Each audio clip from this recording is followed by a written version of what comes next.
Hey everyone, welcome back to my channel. আজকে কিন্তু খুব স্পেশাল একটা ডে। আজ হচ্ছে শুভ জন্মাষ্টমী, আর সেই উপলক্ষেই দেখো আজকে আমি বানিয়ে নিয়েছি সাবুদানার পায়েস।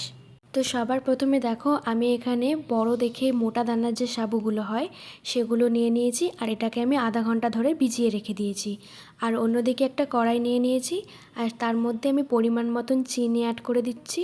এবার এই চিনিটাকে ততক্ষণ নাড়াচাড়া করে নিতে হবে যতক্ষণ না এই চিনিটা প্রপারলি গলে গিয়ে ক্যারামেলাইজড হয়ে যাচ্ছে।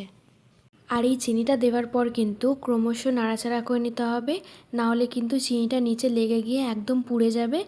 একদিকে এই চিনিটা হতে থাকুক, অন্যদিকে যারা যারা আজকের দিনে শুভ জন্মাষ্টমী পালন করছো তারা কিন্তু অবশ্যই আমার কমেন্ট বক্সে গিয়ে শুভ জন্মাষ্টমীর শুভেচ্ছা পাঠাবেন।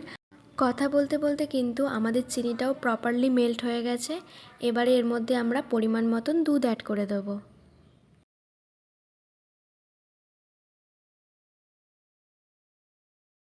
দুধটা দেওয়ার সাথে সাথেই কিন্তু হালকা নাড়াচাড়া করে নিতে হবে। এরপর গ্যাসের ফ্লেমটা যখন একটু হাইতে দেবে তখন দেখতেই পারবে চিনিটা কিন্তু আর জমে থাকবে না, একদম প্রপারলি মেল্ট হয়ে যাবে।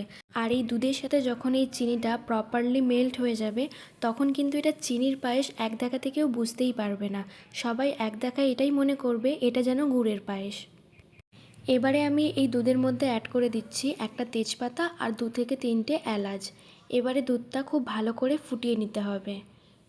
আর এই দুধটা ফোটানোর সাথে সাথেই আমি এর মধ্যে অ্যাড করে দেব বেশ কিছুটা পরিমাণে কাজু আর কিশমিশ।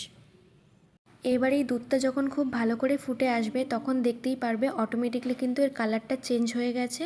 আর তখন আমরা এর মধ্যে অ্যাড করে দেবো ভিজিয়ে রাখা সাবুগুলো। দেন হালকা নাড়াচাড়া করে গ্যাসের ফ্লেমটা লো টু মিডিয়ামে রেখে দুধের সাথে এই সাবুটাকে খুব ভালো করে ফুটিয়ে নিতে হবে। যারা যারা আমার ভিডিওগুলোকে পছন্দ করো তাদেরকে অনেক অনেক ধন্যবাদ। আর যারা আমার চ্যানেলে এখনও পর্যন্ত নতুন আছো বা নতুন চ্যানেলটিকে দেখছো তারা অবশ্যই আমার চ্যানেলকে সাবস্ক্রাইব করে রাখবে, আর পাশে থাকা বেল আইকনটাকেও অবশ্যই ক্লিক করে রাখবেন। এতে করে আমার এই নতুন নতুন ভিডিওগুলো কিন্তু সরাসরি তোমাদের কাছে পৌঁছে যাবে। তো ফাইনালি কিন্তু এখানে দেখতেই পারছো আমাদের সাবুদানার পায়েস কিন্তু রেডি হয়ে গেছে। আমি এখানে পায়েস কিন্তু খুব একটা পাতলা বানাইনি, পায়েস কিন্তু একটু গাঢ় গাঢ় হলেই খেতে বেশ ভালো লাগে। আর এরপর কিন্তু ডেকোরেশনের পালা। তো সবার প্রথমে যেই বাটিটায় আমি ভোগ নিবেদন করব সেই বাটিটায় সামান্য পরিমাণে পায়েস তুলে নিয়ে ওপর থেকে কিশমিশ দিয়ে রাধে রেখে দিয়েছি। এটা জানি খুব পছন্দের একটা নাম, আমার কাছেও বেশ পছন্দের। তো আজকের রেসিপিটা তোমাদের কাছে কেমন লেগেছে আমাকে কিন্তু কমেন্ট করে অবশ্যই জানাবে। আজকের জন্য কিন্তু এইটুকুই, দেখা হচ্ছে নেক্সট ভিডিওতে।